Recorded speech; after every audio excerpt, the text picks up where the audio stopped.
Introduce yourself in Korea. 안녕하십니까? That means hello.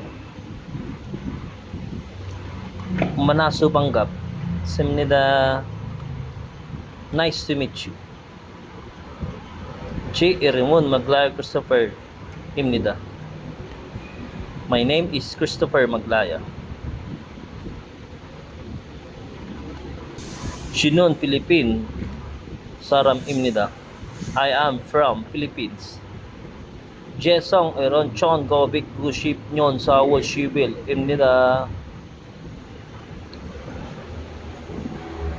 My birthday is April 10, 1990.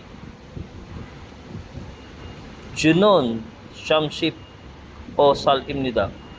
I am 35 years old. Junon Marol Gongbu Hago Itsemnida. I learn studying Korea. Wenya Hamyun Junun Hangugo Ilhagu Sipsemnida. Because I want to work in Korea. Gamsahamnida. That means thank you.